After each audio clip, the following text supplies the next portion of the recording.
I was sitting across from a friend at a cafe last week.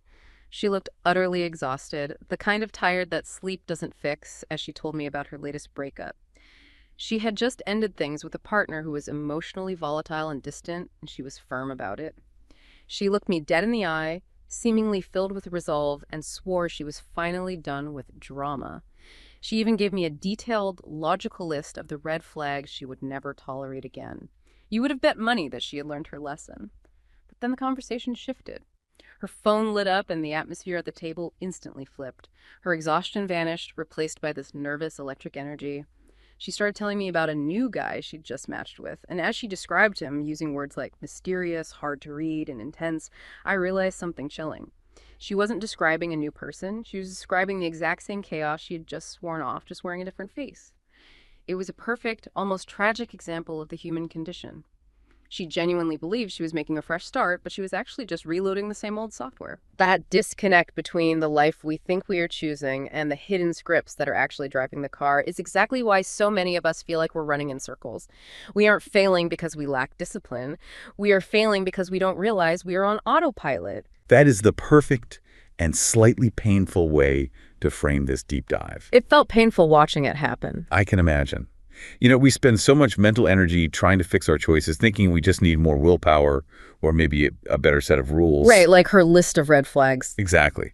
But the research shows that major portions of our lives, our career trajectory, our strategic corporate decisions, our relationships, they're being run by these deeply ingrained automatic psychological programs. Programs we probably inherited or picked up years and years ago. We are operating on psychological autopilot.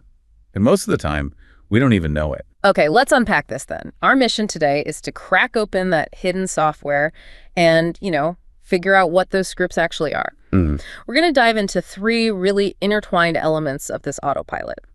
First up, we'll examine those deep-seated relational programs that we develop in early life, what psychology calls attachment styles. And crucially, how they show up in professional settings. It's not just about romance. It's about team performance, career stagnation, everything.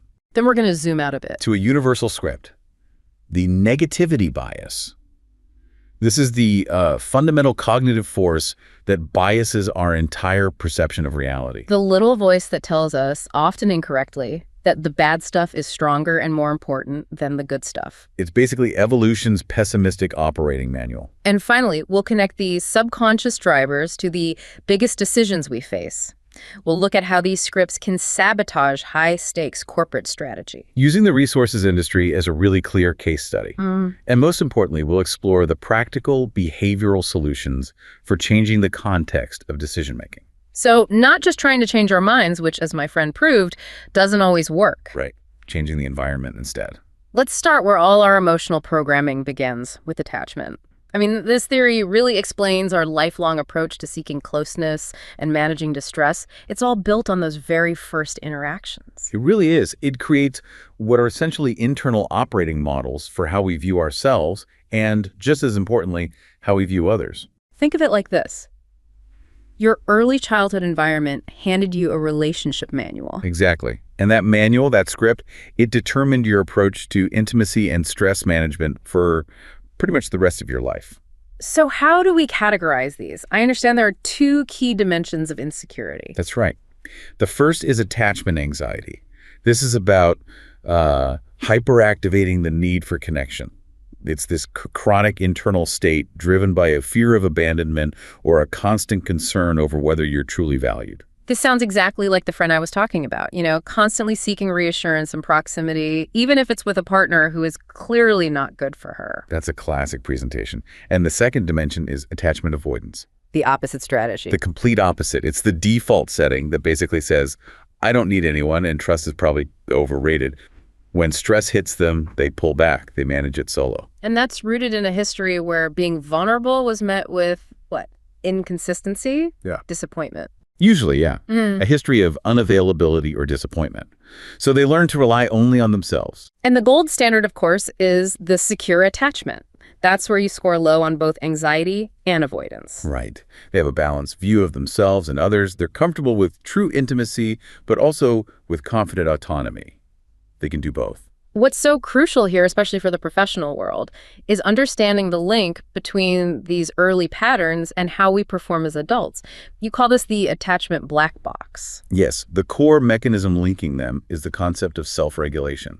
Okay, so self-regulation, just to simplify, is our ability to manage our impulses, maintain focus, and resist those automatic knee-jerk emotional responses. It's the internal resource you use to make objective choices. Think of it like your emotional battery power. And that's precisely why the insecure styles are so costly in the workplace. Absolutely.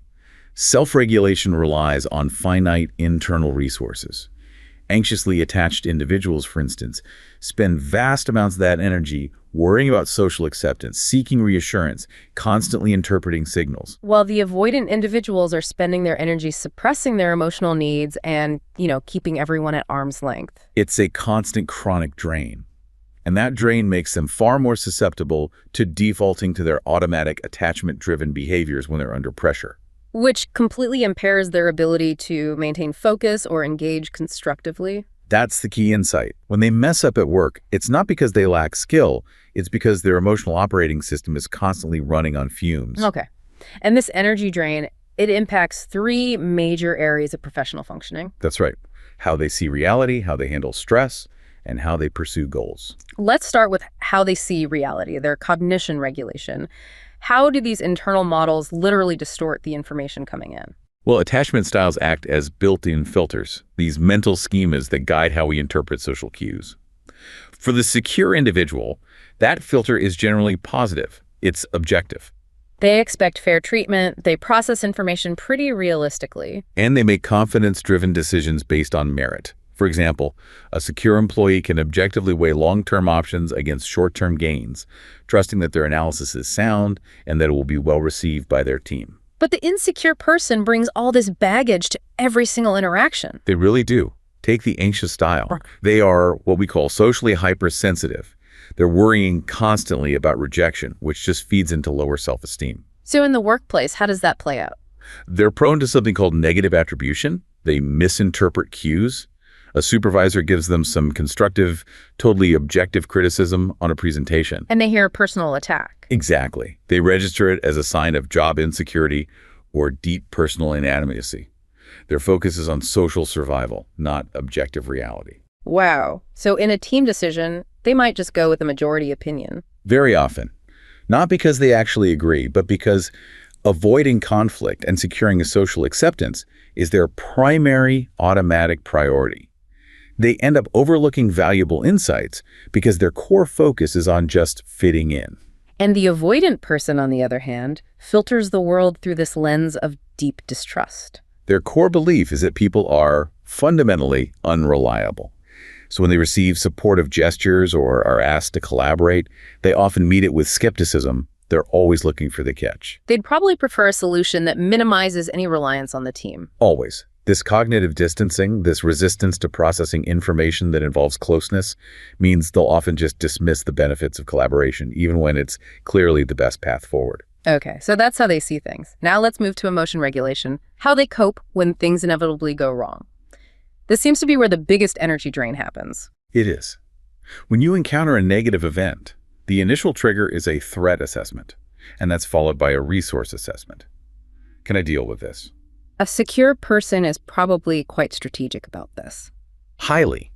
They're antecedent-focused, which means they deal with the situation proactively, or they cognitively reappraise it in a more positive light.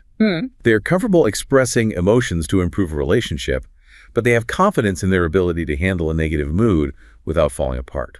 The anxious strategy, I'm guessing, is a bit more high drama. It's hyperactivation. Because their history taught them that consistent support is rare, they learn to intensify their negative feelings to make sure they secure attention and reassurance. So they might even report feeling more distressed than they actually are. Yes, research shows they might self-report distress far higher than is physiologically necessary. They're worried that if they appear too capable or too calm, they'll lose the help they desperately feel they need. They're focused on managing the feeling, not solving the problem. And the avoidance strategy is just a complete shutdown. Suppression and inhibition. It's a response-focused strategy designed purely to maintain distance. They deal with their emotions entirely alone, blocking anxiety and refusing to even acknowledge a need for support. Which I imagine leads to this emotional detachment that really limits effective communication. It does. They choose loneliness over the perceived pain of being disappointed again. Finally, let's look at behavioral regulation, how these internal scripts affect professional exploration and, ambition. This is where we see the secure base concept in action. Secure attachment fosters a real openness to new experiences. Secure individuals are proactive problem solvers. They see their career as a launch pad. A launchpad for taking calculated risks, for seeking feedback, for engaging in exploration. They have a learning orientation, which is absolutely crucial for creativity and resilience in a dynamic work environment. But the insecure styles, once again, they restrict this essential growth behavior. Right. The anxious individual's primary drive is to maintain approval. This preoccupation with what others think restricts their exploration. They're afraid of rejection, they're afraid of failure. So they'll probably struggle with independent tasks, they'll avoid taking risks. And they'll cling tightly to routine, familiar assignments, which effectively self-sabotages their own growth trajectory. And the avoidant person, they're avoiding new territory just to avoid new people. Precisely. They withdraw from collaboration and exploration to maintain that emotional distance. If a new task requires intensive teamwork, they will resist it. This lack of engagement limits their curiosity and their innovation, and that impacts both their personal productivity and the overall creative output of their team. Now, when these internal scripts are held by leaders, the impact on team dynamics has to be multiplied tenfold, especially when it comes to psychological safety. Oh, absolutely. Psychological safety, that core belief that you won't be punished or humiliated for speaking up with ideas, questions, concerns, or mistakes. Secure leaders probably create this naturally. They do. They provide consistent, fair feedback. They genuinely care about well-being. They're predictable, available, and trustworthy. The foundation is solid. But what happens when an anxious person gets into a high-level position? Anxious leaders struggle profoundly with core leadership tasks, like giving unfavorable feedback, because they're hyper-focused on avoiding negative reactions themselves. And they're draining their own resources. Exactly. They're constantly focusing on their own unmet needs for validation, so they have fewer emotional resources left to dedicate to mentoring and supporting the team. The result is often soft boundaries and very inconsistent feedback. And the avoidant leader presents a different kind of, vacuum. The avoidant leader often appears highly competent, very result-oriented. They might see the role as a chance to demonstrate pure independence. So they're less available. They prefer email to in-person check-ins. And they're prone to conflict when they're forced into close quarters. Their lack of interpersonal bonding directly erodes psychological safety. Trust just disappears because there's no reliable connection point, no one to go to when things are ambiguous or difficult. But let me challenge that for a moment. If the goal is just pure quarterly output, and the avoidant leader is highly task-focused and avoids all the relationship drama, aren't they potentially a high performer in the short term? Mm-hmm. I mean, especially in a fast-paced environment that values independence. When does that lack of bonding become a demonstrable cost? That's a critical question. And you're right, in the short term, they might meet their objectives. But their cost manifests in two critical ways. First, they fail catastrophically during unexpected crises. When pressure mounts, the team defaults to self-protection because the required pre-existing trust just isn't there. Second, they breed mediocrity. Low psychological safety means team members avoid taking risks. They won't speak up with an unconventional but potentially brilliant idea. Or they won't flag a mistake until it's way too late. The cost isn't in task completion, it's in stifled innovation and systemic failure under pressure. And the disorganized leader, the one who flips between styles. That is the most destructive script for any organization. They are completely unpredictable, switching constantly between the neediness of the anxious style and the cold withdrawal of the avoidant style. So a team member might get warm validation one day and then cold dismissal the next. Sometimes even within the same meeting. That instability destroys the fundamental predictability that team members need to feel safe. It essentially makes every single day a minefield. So we've established that the first script attachment is highly personal, wired by our earliest relationships. But the second script we're diving into is universal. It's the evolutionary wiring that affects every single one of us. Yes, and it ensures that no matter how secure you are, your brain is fundamentally pessimistic. We're talking about the negativity bias. This is one of the most powerful and, frankly, humbling psychological discoveries. It can be boiled down to a central tenet. Bad is stronger than good. It's a cognitive tendency where negative things, thoughts, emotions, events, have a disproportionately greater impact on us. A greater impact than equally intense, positive or neutral things. And that word, disproportionately, that's the key. Meaning the excitement of winning $10 doesn't feel as strong as the disappointment of losing $10. Not even close. The asymmetry is staggering. Researchers often suggest the pain of a loss is psychologically potent enough to require 2, maybe even 3 times the magnitude of a gain to feel equivalent. And this is evolutionary. It's pure survival. Evolutionarily, ignoring a threat, like a predator, was fatal. Ignoring an opportunity, like a new food source, just meant missing out on a bonus. Survival prioritized avoiding the bad over seeking the good. Researchers have broken down why this happens. It's not just one feeling. It's, 4 integrated mechanisms that ensure the negative dominates? That's right. First, we have negative potency. Negative items are simply more salient. They automatically stand out more forcefully than positive items of the same magnitude. They just hit the nervous system harder. Then there's the gradient of anticipation. I've noticed this. If I have a big fun trip coming up, I enjoy the anticipation, but it doesn't build into this, fever pitch of overwhelming joy. Mm-hmm. But if I have, say, a tricky negotiation or a dental appointment, the dread can feel absolutely suffocating as the date gets closer. That's the steeper negative gradient at work.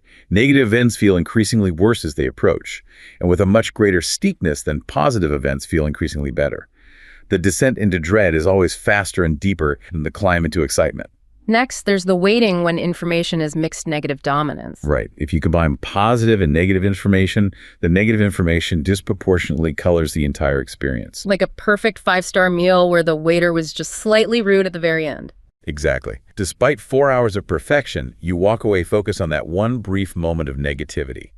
The whole experience is perceived as more negative than the positive sum of its parts would suggest. And finally, there's the idea that the brain actually works harder on negative things. It does. Evidence shows the brain allocates significantly greater cognitive resources to negative experiences.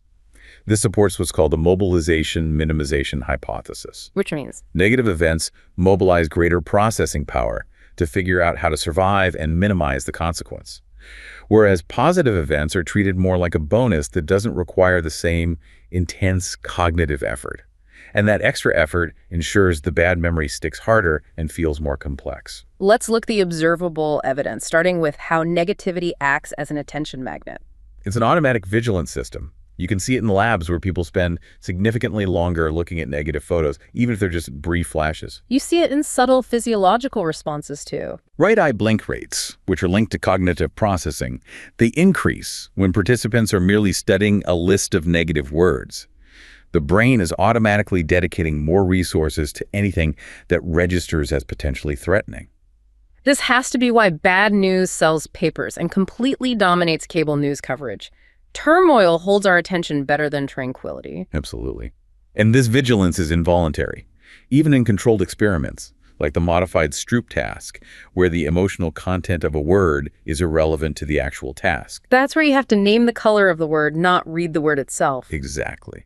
Participants are significantly slower to name the color of negative personality traits compared to positive ones. The negative word literally hijacks the attentional resources, slowing down the conscious task. This bias also deeply impacts social judgment and trust. It makes negative information feel highly diagnostic of a person's character. It's the paradox of trust. We require this huge accumulation of positive evidence to build trust, but trust can be destroyed instantly by a single negative action. So we consider negative traits, dishonesty, cruelty, unreliability, to be far more revealing of a person's true character than positive traits. We do. An honest person doing one dishonest thing is immediately reclassified as dishonest. But a dishonest person doing one honest thing is still considered dishonest. Honesty is so easily tarnished, while a negative reputation is incredibly sticky. This is fascinating when you apply it to politics. It completely drives voter motivation. Voters are much more motivated to vote against a candidate because of negative information concerns about character, past failures, ethical weaknesses. Than they are to vote for a candidate based on their strengths or positive policies. The fear of the bad outcome is a much stronger pull than the anticipation of the good outcome. Okay, finally, let's bring this back to high-stakes decisions with loss aversion and financial risk. I think this explains why I still own that terrible stock from 2008. I just couldn't bear to lock in the loss. You're an excellent company. Loss aversion, which is the cornerstone of prospect theory, shows that the pain of a loss is psychologically much more potent than the pleasure of an equivalent gain. And this bias fundamentally distorts rational financial decision-making. So how does this emotionally charged script affect professional investors or even just individuals saving for retirement? It causes several very predictable errors. First, it leads to this fear-driven conservatism, which causes individuals and firms to avoid risky but potentially lucrative growth opportunities. And second, And second, and this is crucial, it drives the irrational decision to sell investments during a market downturn. Instead of holding on for the recovery, which is the rational long-term strategy, the psychological pain of seeing the loss on paper compels them to sell. just to make the immediate negative feeling go away. Right. They lock in those losses. They also tend to anchor on past negative events and then engage in confirmation bias, seeking out information that supports their negative financial forecast. Making it a self-fulfilling prophecy of failure. That's right. The negativity bias essentially tells them, get out now. The pain is too great to endure. This automatic survival mechanism, which served us so well against saber-toothed tigers, bankrupts us in the stock market. We've established that the rational mind, what Daniel Kahneman calls System 2 thinking, is slow, conscious, and deliberate. But the subconscious scripts attachment and the negativity bias, they're run by System 1, the automatic, fast, intuitive half. And traditional models just assume decision makers operate purely in System 2, like economic robots. But human managers are constantly running System 1, which is heavily influenced by context, emotion, and subconscious cues. And this is why traditional debiasing training, teaching people to be more rational, so often fails. It does, because System 1 is running the show, and System 2 is a limited resource. Managers may know intellectually about loss aversion, but when they feel that visceral panic of a potential massive loss, System 1 takes over. The conscious mind just fails to adjust for the bias. Especially when the decision environment, the context, is already steering their fast, intuitive thinking toward the air. We can't reliably change the mind, so we had to change the operating environment. To see the damage these biases cause at scale, let's look at a critical case study. The resources, industry mining, oil and gas. What makes this sector a perfect laboratory for studying these catastrophic biased decisions? Well, the industry's structure allows biases to remain unchallenged for over a decade, which is an eternity in the business world. Because they have these structural supply-demand cycles that span decades. Decades. They require huge capital investments and have extraordinarily long payback periods. These factors give biases all the time they need to solidify into organizational culture. That slow clock speed must reinforce constrained thinking. It absolutely locks in what we call constrained mental models. Imagine executives who spent 20 years in an environment of slow, incremental growth before the massive China boom hit. Their whole model of how the world works was based on slow and predictable. It was the flat earth paradigm. So when high growth finally arrived, they were experientially and mentally ill-equipped to recognize it, let alone react to it. They just kept relying on extrapolating from recent, slow trends, reinforcing anchoring and recency biases. It sounds like institutional blindness. They literally couldn't see this massive change happening because it didn't fit their internal model. Precisely. And the huge capital investments, they trigger self-serving biases. This is where incentive bias becomes really toxic. How so? Executives are typically heavily penalized for making a visible mistake, like a project failure. But they're rarely punished for opportunity loss caused by inaction like missing a boom. And since the success or failure of a 10-year project won't be known during their 3 to 5 year tenure. It promotes short-term goals, things like maximizing current market share or minimizing immediate visible risk over long-term true value creation. Risk avoidance trumps risk optimization. Which leads to the destructive power of herd mentality when everyone is too scared to stick their neck out. High stakes and career preservation heighten the desire for safety in numbers. Nobody wants to be the only person forecasting a major cycle shift. This leads to rampant groupthink and a fast follower mentality. So incumbents wait until the shift is undeniable. And they end up making these value-destroying investments way too late in the cycle, buying assets at peak prices just to keep up with the herd. Can you give us a concrete example of that kind of value destruction? We saw this very clearly during the late stages of the Japan growth cycle. Companies, fueled by this consensus that growth was endless, engaged in massively over-optimistic project development. And when the cycle turned, The collective oversupply created market saturation, which led to decades of depressed, weak prices. Similarly, during the initial stages of the China boom, the constrained mental models and herd mentality meant executives were extremely slow to invest in necessary infrastructure. They underestimated demand until it was too late. forcing them to spend premium prices to catch up years later. Ex- So, if we can't reliably de-bias the manager's mind, the solution has to be behavioral. It has to be about changing the context engineering the environment within which people act. We have to reframe the problem. Instead of trying to force System 2 rationality onto System 1, we need to subtly engineer the decision context to direct managers' intuition toward better outcomes. We're essentially recruiting different, more optimal, automatic decision-making strategies. This is where the Mindspace framework comes in, a practical toolkit for structuring that environment. Let's look at how we can use some of these components to outsmart the autopilot. Let's start with salience. The S. Attention is drawn to what is novel or relevant. We know attention is a finite resource, so whatever is most salient captures it. Like in the example of elite law firms who historically used an Oxbridge degree as a very salient, high-status cue for talent. Right, and in doing so, they were blinded to talented graduates from other schools. A classic example of false negatives due to a salient bias. And the fix wasn't telling recruiters to stop being biased, it was changing the environment. Exactly.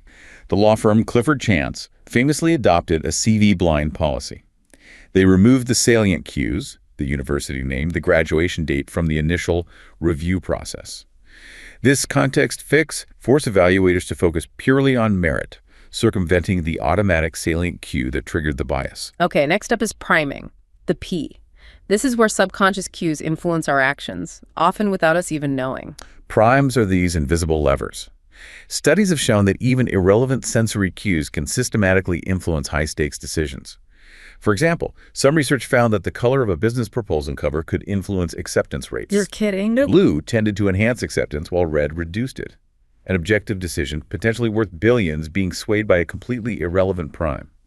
Strategists have to be aware of and deliberately manage these subtle environmental cues. We also have defaults. The D, we naturally just go with the flow. How can defaults be engineered for better strategic outcomes? Defaults exploit our innate inertia and our reluctance to change.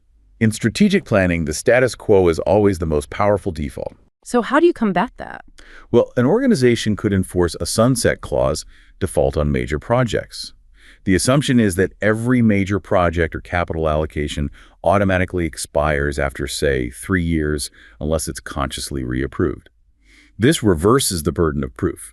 It forces System 2 effort to maintain the status quo rather than to change it, fighting the natural pull of sunk costs. And the framework also covers the social and emotional levers like ego and commitments. Ego is incredibly potent. People make choices that preserve or enhance their self-image. If a manager identifies strongly with being the aggressive expansionist, they will automatically resist any strategies focused on consolidation or withdrawal. So the context fix there is to reframe the strategy. You have to reframe it so it aligns with a positive ego narrative. Make consolidation synonymous with strategic discipline or market mastery rather than retreat. Public commitments create very high switching costs. Once managers publicly commit to a forecast or a project, say, in an annual report, their intuition and their ego will work overtime to see that commitment fulfilled, regardless of any contradictory evidence that comes up later. So the context fix is to delay public commitment until the last possible moment. Yes. Use internal, non-binding reviews instead, or you can use it the other way. Use a public commitment to lock in a desirable change. For example, publicly committing to a new technology transition makes it much harder for entrenched interests to resist it internally. Okay, let's focus on mitigation, starting back with the individual. We know that attachment styles are basically personality traits, but you're saying we can manage them using trait activation theory. The key here seems to be recognizing that the workplace context can act as a moderator. We need to match the task to the style, or at least structure the environment to prevent the negative traits from activating. That's right. A personality trait is only strongly expressed if the situational cues are relevant. We need to engineer the environment to either trigger positive traits or reduce the activation of negative ones. So if we know an employee has an anxious attachment style, what task cues can we deploy to support them and prevent that resource drain we talked about? An anxious person thrives on reassurance and external validation. So, tasks that require high supervision, regular check-ins, or structured feedback loops, even if the work itself is complex, can actually enhance their performance. Because the environment is meeting their core need for validation. Exactly. Similarly, a supportive organizational culture where empathy is explicit helps them regulate their emotions much more effectively. And for the avoidant individual, their cues must respect their need for independence and autonomy. Right. Supervision for them is often seen as a direct threat to their autonomy. It immediately prompts resistance or stress. They will excel in autonomous roles, deep dive analytical projects, remote work, highly specialized tasks where they can manage their own pace and outputs. So you need an autonomy-supportive leadership style. One that emphasizes self-sufficiency and trust in their individual process, that aligns with their needs and reinforces their positive behaviors. This all shows that instead of trying to fix the person, we should fix the environment they operate in. Now let's apply this changing context approach to mitigating the big cognitive biases in strategic decision-making. The first principle here is foundational. Make space for strategy. This is about physical and cultural separation. Because strategy is so often just a chapter in the business plan, right? It's treated like a compliance exercise. And that's exactly why it fails. Strategy requires a completely different mindset. It's creative, it's inductive thinking, it's comfort with ambiguity, and the freedom to critique current norms, the whole nothing is sacrosanct approach. And planning is the opposite. It's convergent, it's compliance-focused, and it's designed to reduce uncertainty. When strategy is just a step in the planning calendar, the urgency of planning always overrides strategic insight. It causes the organization to default to incrementalism. So strategy needs its own dedicated, protected organizational space. Absolutely. It needs a forum that's protected from the political hierarchy, sometimes functioning as a skunk works or an independent unit that's dedicated solely to challenging the current market drivers. This protection prevents established interests and ingrained biases from immediately shooting down critical strategic change. The second principle is to build capability and culture that's conducive to critical thinking. This seems to require embracing true diversity. Homogeneity is the enemy of strategy. Humans are naturally attracted to people with similar backgrounds and experiences, but that homogeneity just reinforces obsolete mental models. It's how entire industries failed to recognize the early signs of the China boom. It guarantees you'll miss the next big shift. You have to enforce the principle of bringing the outside in through constant exposure to independent external thinkers, and you have to foster a culture where honest challenge is expected and encouraged. That requires deep internal trust. A culture where staff know that critical challenge is not just tolerated, but seen as a prerequisite for success. This promotes the difficult cognitive exercise of Janushan thinking, which is the ability to hold two opposing or conflicting concepts in mind at the same time, without feeling compelled to immediately resolve the contradiction. It's about living in the ambiguity. Finally, we need to make strategy visceral. If logic alone won't overcome those deep-seated incentive and cognitive biases, the strategy has to create a real emotional pull. Logic is necessary, but it's completely insufficient. Strategies often fail because they clash with an executive's constrained mental models or their personal incentive biases, and that leads to apathy or resistance. Making strategy visceral means creating a palpable sense of both push and pull. How do you create that push and pull in a boardroom? The push is generated by creating a deep, undeniable dissatisfaction with the status quo. That's what compels positive action. This often requires highly involving experiential activities like industry gaming exercises or simulation wars that brutally expose the weaknesses of the current model. You force the executive to emotionally confront the cost of doing nothing. Exactly. And the pull toward the new vision must make the future tangible and appealing. It has to overcome the negativity bias's focus on loss. How do you do that? This can be achieved by exposing executives to what we call alpha exemplars, samples of the future that are already apparent, even if they're outside the executive's current focus. You have to create an unswerving commitment to the new path by demonstrating, not just describing, the strategic opportunity in a way that resonates personally and emotionally with their ambition. This principle suggests that you have to appeal to the executive on a personal, psychological level to overcome their evolutionary wiring toward caution and stability. Ultimately, implementation is indivisible from strategy. To catalyze lasting change, the strategy must create enough dissatisfaction with the present and enough palpable commitment to the future to overcome the psychological scripts that automatically predispose us toward caution, stability, and, the negative. This deep dive has shown us that our decision-making is continuously running two powerful hidden scripts. We have the personal relational scripts of attachment, which color how we interpret every piece of feedback, every request for collaboration, and every moment of stress. And they dictate how much of our finite internal resources we have left to make objective decisions. And then we have the universal cognitive script of bias, most powerfully the negativity bias, which tells us that losses are more painful, threats are more urgent, and the bad is generally stronger than the good. And these two forces, they influence everything. From whether an employee feels safe enough to propose a creative idea, to how a leader handles conflict, right up to how executives manage multi-billion-dollar investment risks in these slow-cycle industries. And the critical realization here is that awareness of these scripts is only the first step. You can't just will yourself out of these deeply embedded programs. Exactly. The evidence from behavioral science suggests the winners, both professionally and personally, are those who stop trying to think differently and start consciously engineering the environment and the context they operate within to support better decision-making. Awareness of these hidden scripts is the foundation for genuine lasting change, but re-engineering the context is the only reliable way to break the psychological autopilot loop.